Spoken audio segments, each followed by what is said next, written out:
샬롬, 말씀 읽어주는 김기웅 목사입니다. 오늘도 기대하는 마음과 사모하는 마음을 가지고 하나님의 말씀 함께 읽겠습니다. 예레미야 50장 11절부터 20절까지의 말씀입니다.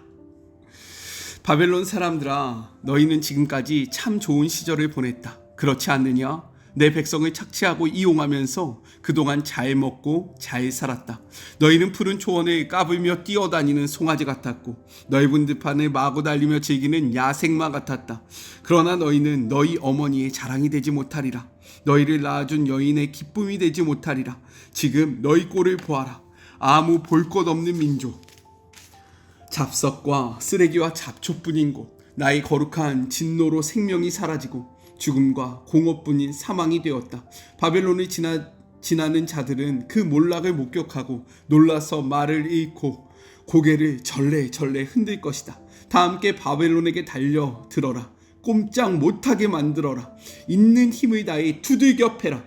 젖먹던 힘까지 다 써라. 완전히 때려 눕혀라. 바벨론은 죄인이다. 오, 내게 얼마나 큰 죄를 지었던가. 사방을 에워싸고 함성을 질러라. 바벨론은 싸울 의지를 다 잃었다. 방어진이 허물어졌고 선부역들이 무너져 내렸다. 작전명 하나님의 복수를 수행하여라. 복수를 퍼부어라. 그가 행한 대로 갚아주어라. 똑같이 해주어라. 농장들을 파괴하고 농부들을 죽이고 밭을 못쓰게 만들고 곡간을 털어라. 포로로 잡혀와 있는 너희는 이 파멸의 폭풍을 피해 어떻게든 빠져나가라. 속히 고국으로 도망쳐라. 이스라엘은 사자들에게 쫓겨 흩어진 양떼다. 아시리아 왕이 처음 시작한 이 사륙을 바벨론 왕 느부갓네살이 완수하여 뼈까지 다 갉아먹었다. 그러나 이제 만군의 하나님 이스라엘의 하나님께서 말씀하신다.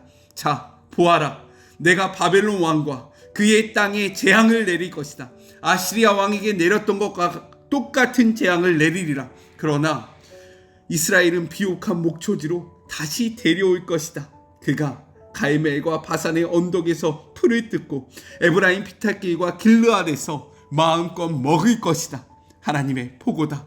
그날이 오고 그때가 이르면 이스라엘의 허물을 찾아 구석구석 뒤져도 아무것도 찾지 못할 것이다.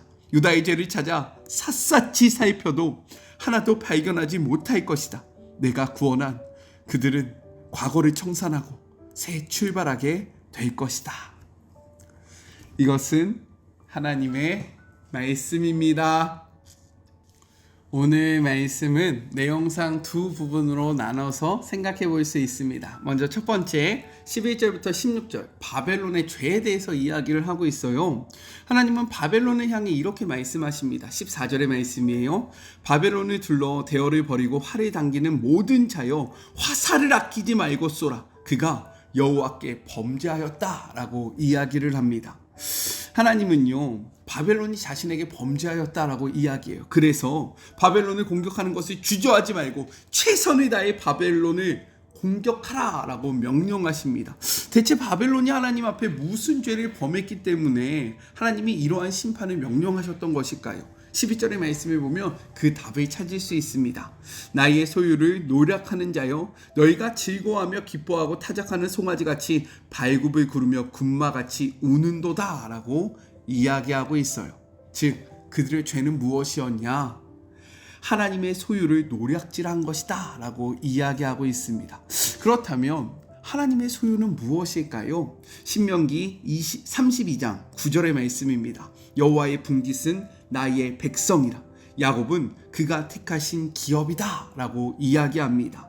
이스라엘이 하나님께서 세계 만민 가운데 택하여 자신의 소유로 삼으신 민족이다. 하나님의 것이다. 하나님의 소유다 라고 말씀하고 계시는 거예요. 그러나 이방 나라들은 이스라엘을 하나님의 소유로 인정하지 않았고요. 오히려 자신의 소유로 삼기 위해서 이스라엘을 침략했다라는 겁니다. 그 대표적인 나라가 아수르와 바벨론이에요. 먼저 BC 722년 아수르는 자신의 힘을 동원해서요, 하나님의 소유였던 북이스라엘을 완전히 멸망시킵니다. 그 후 BC 586년 바벨론이 그 뒤를 이어서 하나님의 소유였던 남유다를 멸망시켰다라는 거예요. 이 두 나라는요, 하나님의 소유였던 이스라엘을 마치 자신의 소유인 것처럼 그렇게 행동했다라는 거예요. 하나님은요, 자신의 소유를 노력하는 자들을 향하여 이렇게 말씀하십니다. 18절이에요. 그러므로 만군의 여호와 이스라엘의 하나님이 이와 같이 말하노라. 보라, 내가 아수르 왕을 벌한 것 같이 바벨론 왕과 그 땅을 벌할 것이다 라고 이야기해요. 왜입니까? 하나님은 보응하시는 하나님이시기 때문인 거예요. 15절입니다. 그 주위에서 고함을 지르리로다. 그가 항복하였고 그 요새는 무너졌고 그 성벽은 허물어졌으니 이는 여호와께서 그가 행한 대로 그에게 내리시는 보복이라. 그가 행한 대로 그에게 갚으시는도다 라고 이야기합니다. 하나님은요, 반드시 갚으신다라는 거예요. 이것이 바로 하나님의 보응입니다. 하나님께서요, 이것들을 우리의 삶에 바라보시면서 우리가 행한 대로 우리에게 갚으시겠다라고 말씀하시는 거예요. 그렇다면 이 말씀은 오늘을 살아가는 우리들에게는 어떻게 다가와야 할까요? 오늘날 교회와 성도를 핍박하는 자들이 어떤 운명에 이르게 되는지 오늘 말씀, 이 말씀은 분명하게 보여주고 있다는 거예요. 왜냐하면 교회와 성도는 하나님의 소유이고 하나님의 기업이기 때문인 겁니다. 아멘이십니까? 교회는요, 목사의 것이 아니에요. 그렇다고 해서 교회는요, 성도님의 것들도 아닙니다. 교회는 하나님이 주인 되시는 하나님의 거룩한 몸된 곳이라는 거예요. 하나님의 소유입니다. 믿으십니까? 그리고 우리 성도들은요, 교회입니다. 그렇죠? 그렇기 때문에 우리도요, 하나님의 거룩한 소유가 된다라는 거예요.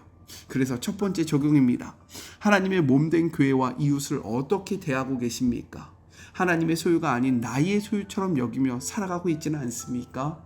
하나님의 것을 노략질하지 않는 삶을 살아갈 수 있게 해달라고 기도하는 그런 복된 하루가 되기를 소망합니다. 특별히 우리의 자녀들은 우리의 것일까요? 아니에요. 하나님이 맡겨주신 선물과 같은 그러한 존재들입니다. 그런데 자녀가 마치 나의 것인 것처럼 살아가고 있지는 않습니까? 교회가 내 것인 것처럼 살아가고 있지는 않아요. 이러한 모습이 하나님의 것을 노략질하는 바벨론과 똑같다라는 겁니다. 우리의 삶을 돌이키는, 우리의 삶을 돌아보는 시간이 되기를 간절히 소망합니다. 둘째, 17절부터 20절, 이스라엘의 회복을 약속하시는 하나님에 대해서 이야기하고 있습니다. 17절이에요. 이스라엘은 흩어진 양이라 사자들이 그를 따르는도다. 처음에는 아수르 왕이 먹었고 다음에는 바벨론의 느부갓네살 왕이 그의 뼈를 꺾었도다 라고 이야기합니다. 이것은 그 이스라엘의 험악했던 그러한 역사를 요약하고 있는 겁니다. 앞서도 이야기했었지만 BC 722년에 아수르에 의해서 북이스라엘이 멸망하였고 BC 586년에 바벨론에 의해서 남유다가 멸망하게 되지 않습니까? 이 역사를 이야기하고 있다라는 거예요.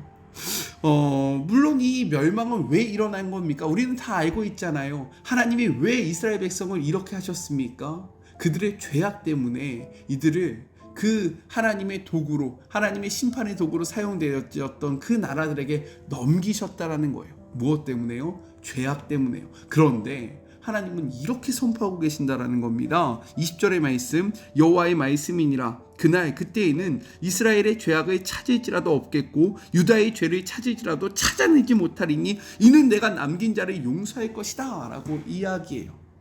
죄악 때문에 멸망하였고 죄악 때문에 징계를 받습니다. 그런데 그 징계의 시간이 끝나면 하나님은 다시는 그들의 죄악들을 기억하지 않겠다라고 말씀하고 계시는 거예요. 이것이 하나님의 선포이고 하나님의 의지인 겁니다. 우리의 제사함은 우리가 거룩해서 받는 것이 아니라 하나님의 절대적인 의지와 하나님의 결단으로 이루어진다라는 거예요. 성경은 이렇게 이야기해요. 로마서 6장 6절의 말씀입니다. 우리가 알거니와 우리의 옛사람이 예수와 함께 십자가에 못 박힌 것은 죄의 몸이 죽어 다시는 우리가 죄에게 종노릇하지 아니하려 함이니 7절 이는 죽은 자가 죄에서 벗어나 의롭다 하심을 얻었음이라 라고 이야기합니다. 이제 우리는 더 이상 죄악 가운데 있는 자가 아니라는 거예요. 하나님께서 그 북이스라엘과 남유다를 죄가 없다라고 여겨주시는 것처럼 너희가 아무리 샅샅이 찾아도 그 죄악을 발견하지 못할 것이다 라고 선포하신 것처럼 우리가 하나님 앞에 나오고 우리의 죄를 고백하고 하나님의 그러한 시간이 끝나면 하나님이 우리를 의롭다 칭해 주시겠다라고 말씀하고 계신 겁니다. 이것이 하나님의 결단인 거예요. 그렇기 때문에 이렇게 선언합니다. 로마서 6장 12절의 말씀이에요. 이와 같이 너희도 너희 자신의 죄에 대하여는 죽은 자요 그리스도 예수 안에서 하나님께 대하여는 살아있는 자로 여기지니라 라고 이야기합니다. 더 이상 죄가 우리를 다스릴 수 없다라는 거예요. 이 죄가 우리를 주장할 수 없다라는 겁니다. 그래서 우리는 죄에 대해서는 죽은 자지만 하나님에 대해서는 살아있는 자가 된 것입니다. 믿으십니까? 두 번째 적용입니다. 삶 속에서 해결되지 않는 죄의 문제가 무엇입니까? 우리를 죄 없다 선언하시는 하나님의 결단을 믿으며 죄악된 삶으로부터 벗어난 삶을 살게 해달라고 기도하는 주의 모든 자녀들이 되기를 간절히 소망합니다. 죄의 문제에 있어서 우리가 죄를 이길 수 없다라고 생각하는 분들이 있는 것 같아요. 내가 이 죄를 어떻게 해결할 수 있을까라고 고민하는 분들이 계신 것 같습니다. 오늘 말씀 분명히 이야기하는 거예요. 내가 너를 죄 없다라고 이야기할 거야. 하나님의 결단인 겁니다. 하나님의 의지인 겁니다. 그렇기 때문에 우리는 죄가 없는 것입니다.